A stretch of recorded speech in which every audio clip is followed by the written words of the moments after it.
Well, I brought up here your tweet. Yeah. With Bukele has enjoyed 450 days in El Salvador shitcoin terrorism. The Bitcoin office has prevented more than 150 scams. All these Luna, 88, all these stuff. Decree 49 gives the Bitcoin office explicit, exclusive overriding powers. Explain what this is to people, because again, this is pretty. El Salvador is so cutting edge and groundbreaking in what they're doing, not just in making Bitcoin legal tender, but why this is so significant, this piece of legislation. Right. Well, because we treat it like the president does when he goes after the gangbangers and the terrorists, right? He frequently will post like we've gone 300 days or 400 days without a homicide.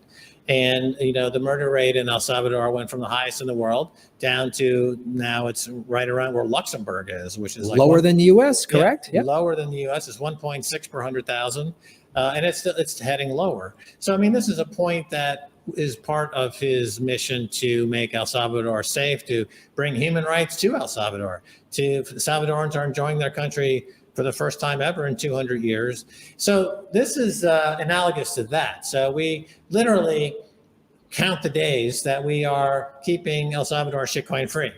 And so since the Decree 49, which was a decree that was published that created the Bitcoin office, we've gone now 400 and whatever days without any shitcoins terrorizing the local Salvadorans and exposing them to all the problems and scams of shitcoin. And I mentioned some of them, that we've been repelled. One of the ADA is Cardano. Okay, so Cardano was, unceremoniously tossed out of the country at one point because the shitcoining is effectively illegal. The way it works is that Bitcoin is money and everything else is an unregistered security. So if you're not willing to register with the commission to register whatever it is you're doing as a security, then you can't trade it, right? It can't be traded on any exchange because then it's an unregistered security.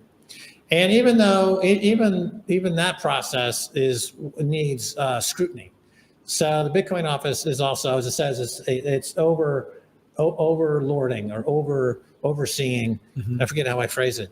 The Decree 49 is essentially you're enforcing it. Well, we have autonomy. The Bitcoin office, which Stacy runs. Okay, runs the Bitcoin office. The Bitcoin office reports directly to the president. So it goes to the president. The president gets briefed on the shitcoining and what's going on in the country on a regular basis. And so, as I point out, there's a few different layers of activity and administration that are looked at. So, as I was just getting into there, even the official commission that reviews projects in terms of their viability to be perhaps considered for registration as a security. There's a lot of minutia that needs to be examined in that process to make sure nobody is kind of slipping through. So we have oversight effectively over that body as well. We have oversight over the body that's looking after the country's actual Bitcoin holdings, because the country is buying Bitcoin and owns Bitcoin and has Bitcoin in their reserve. So there's a department that handles that, but we effectively are overseeing that as well. And on behalf of the president, because the president's vision for economic freedom is one of Bitcoin maximalism here in Bitcoin country.